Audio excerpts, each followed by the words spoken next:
Hey everyone, welcome back to the Deep Dive. Today we're going to be tackling women's rights, but from a really unusual angle. Yeah, this one's a little bit out there. We're talking about the Sacred Atlantean Brotherhood. Right, and how they view women's rights through like a spiritual lens. So get ready to go beyond the typical social justice arguments and all that. It's all about freedom and spiritual evolution, according to them. Exactly. And their ideas might surprise you. Oh, for sure.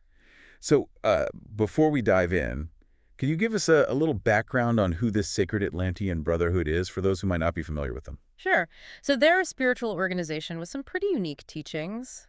We'll be exploring those ideas, without endorsing or discrediting them. Right, just laying it all out there. Exactly, just presenting what they believe. Okay, cool.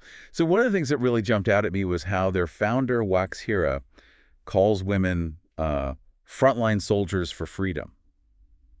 Like, what's up with that? What does that even mean in their worldview? Well, it all comes down to how they define freedom. And for them, it's not just about, political or social freedoms that we usually talk about. Oh, I see. It's more about an internal state, Okay. like where you're liberated from anything holding you back, from limiting beliefs, societal constraints, all the stuff that keeps people from growing spiritually. Right. So it's like inner freedom is the key to unlocking spiritual potential. Exactly. Okay. But why are women the frontline soldiers in this battle for freedom? Like, what makes them so special in that sense? Well, they believe that women throughout history have faced a lot of forces that try to restrict this kind of freedom. Mm. Think about all the traditional gender roles, the limited opportunities, expectations about how they should act and express themselves. Right. All those things they see as obstacles to true freedom. And not just for women, right? Exactly. Yeah. They believe it holds back everyone. So it's like by fighting for their own liberation, women are actually challenging the systems that limit everyone's spiritual growth. Precisely. They're breaking down the barriers for all of us. That's a pretty powerful idea. Mm-hmm. Like they're leading the charge towards a more spiritually liberated world. Exactly. That's pretty cool. But how does this actually play out in practical terms? Like, what does a frontline soldier for freedom do? Well, it's not about, taking up arms or anything. Right. They don't advocate for specific political actions or movements or anything like that. It's more about women embracing their own inner strength and wisdom. I see. They believe that when women really connect with their authentic selves and live their purpose, they challenge those limiting beliefs just by being themselves. So it's like embodying freedom rather than fighting for it in a traditional sense. Exactly. That's interesting.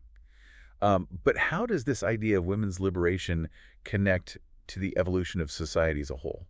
Well, they believe that when women are free to reach their full potential, it creates a ripple effect throughout society. Okay, ripple effects. Yeah. I like it. Tell me more about that. It's all about energy. You see, when women are suppressed or limited, it creates an imbalance. An imbalance. Yeah, like an energetic blockage that hinders everyone's spiritual progress. Okay. But when women are empowered, it unlocks this energy and allows it to flow freely. It's like all this pent-up potential is finally released. Exactly.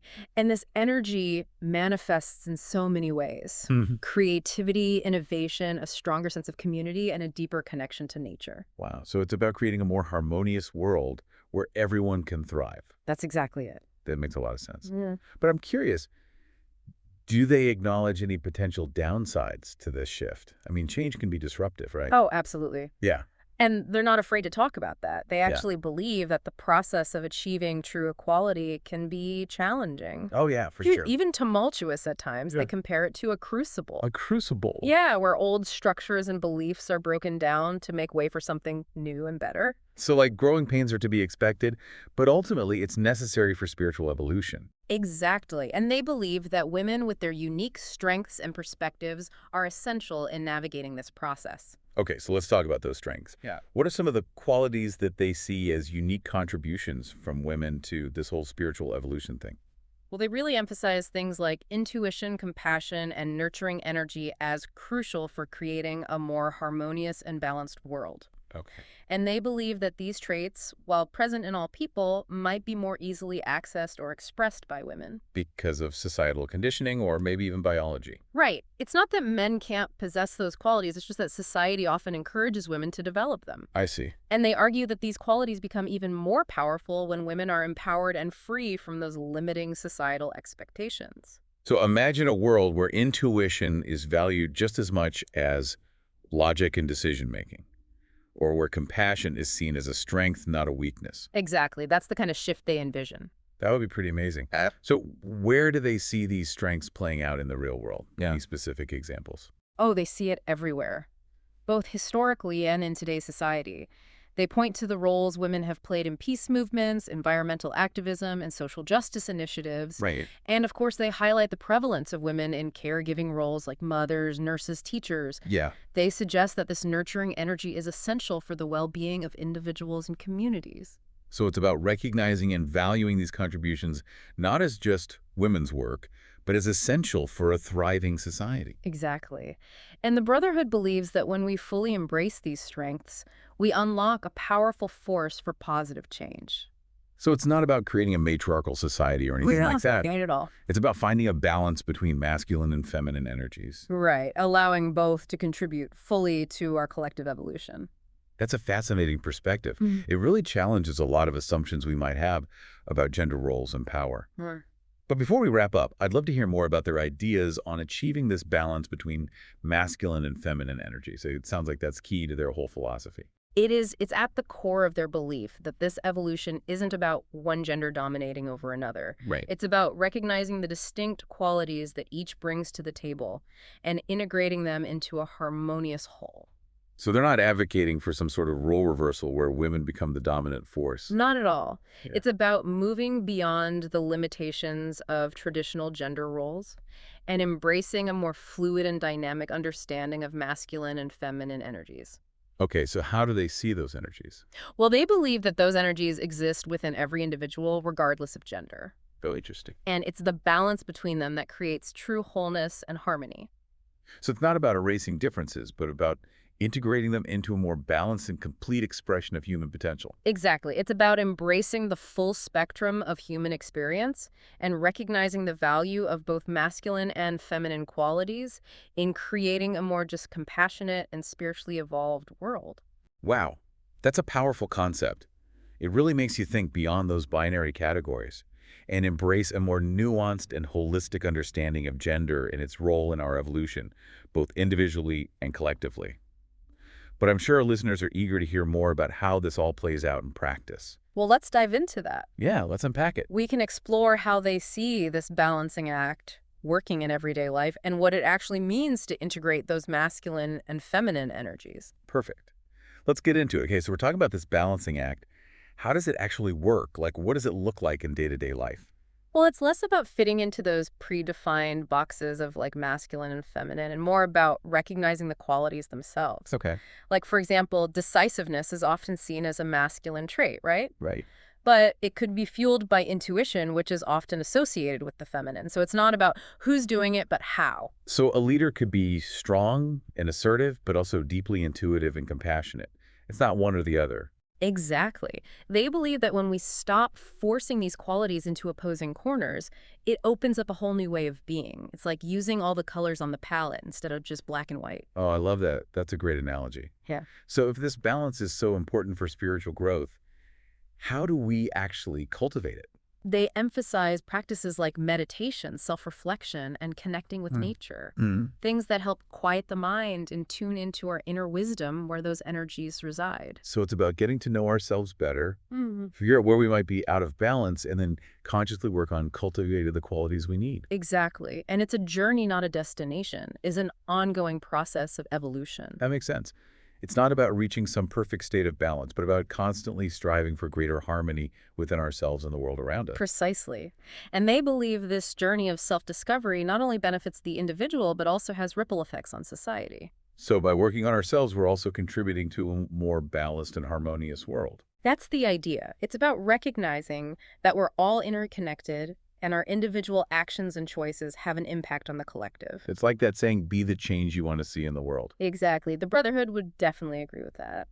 So as we wrap up our deep dive into the Sacred Atlantean Brotherhood's unique perspective on women's rights, what's the key takeaway you'd like our listeners to ponder? I think it's this.